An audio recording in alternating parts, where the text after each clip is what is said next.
इसलिए आपने देखा होगा अंग्रेजी में एक बड़ी मशहूर कहावत है जहां कहा जाता है हेल्थ इज वेल्थ, लेकिन इस कहावत को आपने कभी गंभीरता से नहीं लिया होगा, सिर्फ किताबों में पढ़कर छोड़ दिया होगा।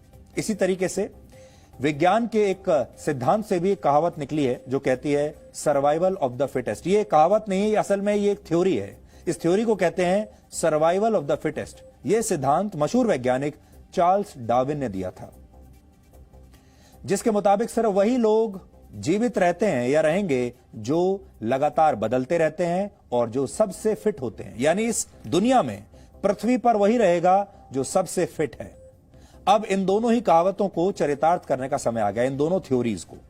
अब स्वास्थ्य आपकी सबसे बड़ी पूंजी है और अगर आप फिट हैं तभी आप नौकरी भी कर पाएंगे, तभी आप अंतर्राष्ट्रीय यात्राएं भी कर पाएंगे, वेकेशन पर भी जा पाएंगे और तभी आप अपने परिवार और समाज को बचा पाएंगे। यानी अब आपका सर्वाइवल इस बात पर निर्भर करेगा कि आप कितने फिट हैं, कितने स्वस्थ हैं। यानी अब स्वास्थ्य ही आपका पासपोर्ट होगा और स्वास्थ्य ही आपकी नई डिग्री होगा। सब कुछ आपके स्वास्थ्य के आसपास घूमेगा। सबसे पहले आप यह समझिए कि आपका स्वास्थ्य कैसे लॉकडाउन में बंद अर्थव्यवस्था के दरवाजे खोल सकता है। इस अर्थव्यवस्था का सीधा संबंध आपकी नौकरी से है, आपके व्यापार से है, आपकी जेब से है। आप कहां जाकर नौकरी करेंगे, कहां जाकर क्या काम करेंगे, आपका पूरा जीवन इस पर निर्भर करता है। और यह किस पर निर्भर करता है? अब यह निर्भर करेगा आपके फिटनेस लेवल पर, आपके स्वास्थ्य पर। क्योंकि दुनिया भर की सरकारें अब यह चाहती हैं कि अर्थव्यवस्थाओं को जल्द से जल्द खोल दिया जाए, लेकिन संक्रमण के डर की वजह से यह फैसला लेना आसान नहीं है किसी के लिए भी। अगर सरकारों ने जल्दबाजी की तो जिन लोगों को संक्रमण है वो दूसरे लोगों को बीमार कर सकते हैं और ऐसे में हालात काबू से बाहर हो जाएंगे और लॉकडाउन को और कई महीनों तक बढ़ाना पड़ सकता है। यह सबसे बड़ी चुनौती है। तो अब सवाल यह है कि आखिर क्या किया जाए। अगर आप सब कुछ बंद कर देंगे तो अर्थव्यवस्था नीचे बैठ जाएगी। फिलहाल वैज्ञानिक इसके 3 उपाय सुझा रहे हैं। पहला ये कि जब तक कोरोना वायरस की वैक्सीन ना बन जाए तब तक सभी लोगों को घरों में बंद रखा जाए। दूसरा उपाय, जिनके शरीर में कोरोना वायरस के खिलाफ प्रतिरोधक क्षमता यानी इम्यूनिटी विकसित हो चुकी है, उन्हें बाहर निकलने की इजाजत दे दी जाए। और तीसरा उपाय यह है कि देश की सारी जनसंख्या को एक ही बार में संक्रमित होने दिया जाए। ऐसा हो जाने पर सिर्फ बुजुर्गों और बीमार लोगों को छोड़कर ज्यादातर लोगों के शरीर में कोरोना वायरस के खिलाफ एंटीबॉडीज बन जाएंगे और इन लोगों के दोबारा बीमार पड़ने की आशंका बहुत कम हो जाएगी। इसे हर्ड इम्यूनिटी भी कहते हैं, यानी इम्यूनिटी लेवल्स अपने आप डेवलप हो जाएंगे। ये 3 तरीके मुख्य तौर पर सामने आते हैं। लेकिन अर्थव्यवस्था की चुनौती को देखते हुए दुनिया भर की सरकारें ना तो सब लोगों को घरों में बंद रख सकती हैं और ना ही इस पक्ष में है कि जानबूझकर जनता के बीच संक्रमण फैलने दिया जाए। पहली स्थिति में लाखों लोग भूख और गरीबी से मर जाएंगे। दूसरी स्थिति में भी लाखों लोग बीमार या बुजुर्ग होने की वजह से मर जाएंगे। इसलिए अब कई देश कोरोना वायरस से स्वस्थ हो चुके लोगों को इम्यूनिटी पासपोर्ट जारी करने पर विचार कर रहे हैं। ये एक नया कॉन्सेप्ट है जिसे अब आपको भी समझना चाहिए, क्योंकि यहां इस खबर के जरिए हम आपको यह समझाना चाहते हैं कि आपका भविष्य कैसा होगा, क्योंकि अब इसके बाद सब कुछ बदलने वाला है। ये वो लोग हैं जिनका शरीर कोरोना वायरस के खिलाफ लड़ाई लड़ चुका है, यानी ये संक्रमित हो चुके हैं और अब इनके दोबारा बीमार पड़ने की आशंका कम है।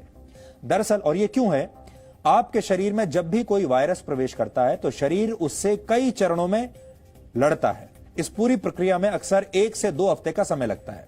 पहले चरण में कुछ विशेष तरह की कोशिकाएं वायरस के संक्रमण को धीमा करने की कोशिश करती हैं, उससे लड़ती हैं। अगर शरीर इस कोशिश में जल्द ही सफल हो जाता है तो कई बार संक्रमण के लक्षण दिखाई नहीं देते, यानी आप पहले राउंड में ही जीत जाते हैं। ऐसे लोगों को ही एसिम्प्टोमेटिक कहा जाता है, यानी जिनमें कोई सिम्टम्स नहीं है, यानी इनके शरीर में वायरस तो है लेकिन उससे जुड़े लक्षण नहीं मिलते। दूसरे चरण में शरीर वायरस के खिलाफ एंटीबॉडीज का निर्माण करता है। ये एंटीबॉडीज हर वायरस के लिए अलग अलग होते हैं, यानी शरीर इन्हें बीमारी के हिसाब से कस्टमाइज करता है। ये एंटीबॉडीज एक प्रकार के प्रोटीन्स होते हैं जो वायरस से लड़ते हैं। इसके अलावा शरीर में मौजूद टी सेल्स उन दूसरी कोशिकाओं की पहचान करती हैं जो वायरस से संक्रमित हैं। इसके बाद टी सेल्स संक्रमित कोशिकाओं के सफाई का, यानी उन्हें खत्म करने का काम शुरू करती हैं और कुछ विशेष प्रकार की टी सेल्स को मेमोरी टी सेल्स कहा जाता है। ये ऐसी कोशिकाएं होती हैं जो शरीर में आए दुश्मन को याद रखती हैं।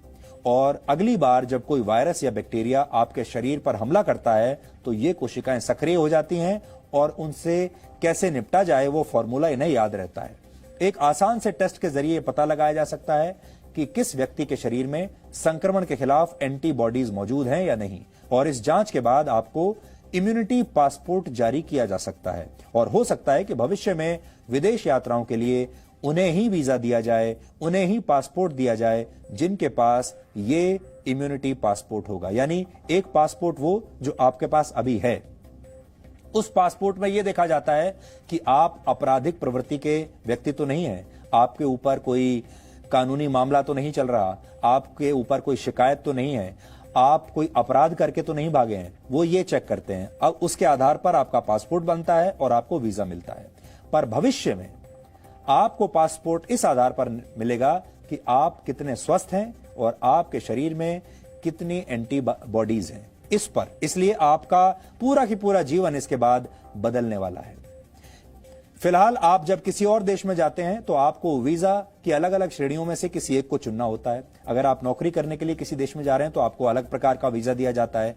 घूमने जा रहे हैं तो ट्रैवल वीजा जारी होता है या टूरिस्ट वीजा जारी होता है। इसी तरीके से अलग अलग वीजा आपको लेने पड़ते हैं। इसके लिए आपकी शैक्षिक योग्यता, आपके बैंक अकाउंट, आपराधिक रिकॉर्ड और मेडिकल रिकॉर्ड की जांच की जाती है। लेकिन हो सकता है कि भविष्य में विदेश यात्रा के लिए वीजा आपके शरीर में मौजूद एंटीबॉडीज के आधार पर दिया जाने लगे। अगर आप अपने देश के अंदर भी कामकाज पर लौटना चाहते हैं तो भी हो सकता है कि आपको सरकार से इम्यूनिटी पासपोर्ट हासिल करना पड़े। कई देशों में इसे रिस्क फ्री सर्टिफिकेट भी कहा जाता है, यानी नौकरी भी इसी आधार पर लगेगी। जो देश अपने नागरिकों को इम्यूनिटी पासपोर्ट जारी करने के बारे में सोच रहे हैं उनमें बड़े बड़े देश शामिल हैं। उनमें ब्रिटेन, अमेरिका, चिली, इटली और जर्मनी जैसे देश शामिल हैं। लेकिन अब आप ये भी जान लीजिए कि भविष्य में जारी होने वाले ये हेल्थ पासपोर्ट या हेल्थ सर्टिफिकेट आखिर काम कैसे करेंगे।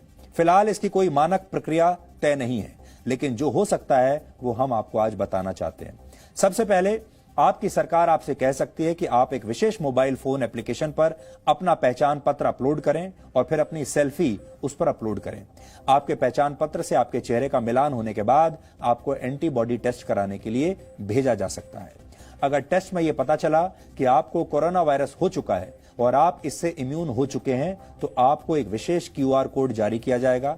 इसके बाद जब आप अपने दफ्तर जाएंगे तो गेट पर आपका यह क्यूआर कोड स्कैन किया जाएगा। ये क्यूआर कोड स्कैन करने से यह पता चलेगा कि आप कोरोना वायरस से इम्यून हैं। इसी प्रक्रिया का पालन आपको बस में करना होगा, ट्रेन में, मेट्रो में, हवाई जहाज में, हर जगह यही पालन करना होगा। शॉपिंग मॉल्स, रेस्टोरेंट में, सिनेमा हॉल्स में भी आपका इम्यूनिटी सर्टिफिकेट देखकर ही आपको प्रवेश मिलेगा, क्योंकि दूसरों की सुरक्षा का सवाल है। अगर आपकी इम्यूनिटी ठीक है तभी आप अंदर जा पाएंगे, अगर ठीक नहीं है तो आप नहीं जा पाएंगे, क्योंकि उसकी वजह से आप संक्रमित होंगे और फिर यह संक्रमण आप दूसरों को फैला देंगे। इसका मतलब क्या हुआ? इसका मतलब यह हुआ कि जिन लोगों की इम्यूनिटी ज्यादा है आगे के दरवाजे उन्हीं के लिए खुलेंगे, मनोरंजन भी उन्हीं का होगा, बाहर जाकर खाना भी वही लोग खा पाएंगे, उन्हें ही नौकरियों पर रखा जाएगा, विदेश यात्रा भी वही लोग कर पाएंगे। लेकिन इससे आशंका यह पैदा होती है कि आने वाले समय में पूरी दुनिया दो वर्गों में बंट जाएगी, दो हिस्सों में बंट जाएगी। एक वर्ग में वो लोग होंगे जिनके पास अलग अलग वायरस से लड़ने के लिए ताकत है, यानी इम्यूनिटी है, यानी जो पूरी तरह स्वस्थ लोग हैं। और दूसरे वर्ग में वो लोग आ जाएंगे जिनके पास ऐसी इम्यूनिटी नहीं है। और यही दो वर्ग आने वाले समय में किसी देश की राजनीति और अर्थव्यवस्था की दशा और दिशा तय करेंगे। जिनके पास इम्यूनिटी सर्टिफिकेट नहीं होगा वो अपने शरीर का ध्यान रखने लगेंगे, अपने स्वास्थ्य का ध्यान रखेंगे और अपनी इम्यूनिटी को मजबूत बनाएंगे ताकि वो भी रिस्क फ्री सर्टिफिकेट एक दिन हासिल कर पाएं। राजनीतिक पार्टियों को अपने घोषणा पत्र में जाति, धर्म और आरक्षण जैसी बातों की जगह स्वास्थ्य को प्राथमिकता देनी होगी, क्योंकि जब हर चीज स्वास्थ्य के आसपास घूमने लगेगी, आपका नौकरी पेशा, आपका व्यापार, आपकी यात्रा, आपका मनोरंजन, हर चीज अगर स्वास्थ्य पर आधारित होगा तो इसका मतलब यह है कि आपके देश में जो सबसे बड़ा मुद्दा होगा वो स्वास्थ्य बन जाएगा। और जो राजनीतिक पार्टियां जिन मुद्दों पर चुनाव लड़ती हैं, ये चुनावी मुद्दा भी सबसे ऊपर हो जाएगा। हर चीज स्वास्थ्य के आसपास घूमेगी और समाज के ये दो वर्ग ही चुनाव में ये तय करेंगे कि किस पार्टी की सरकार आएगी और किसकी जाएगी। और हर पार्टी जो स्वास्थ्य के मामले में अच्छा काम करेगी वही पार्टी जीतेगी, क्योंकि स्वास्थ्य सबसे बड़ी करेंसी बन जाएगी। और यहां आपको यह पता चलेगा कि ये क्यों कहा गया कि हेल्थ इज वेल्थ। इसलिए दो बातें हम आपको बार बार आपके दिमाग में आज छोड़कर जा रहे हैं, हेल्थ इज वेल्थ और दूसरा है सर्वाइवल ऑफ द फिटेस्ट, क्योंकि ये होने वाला है।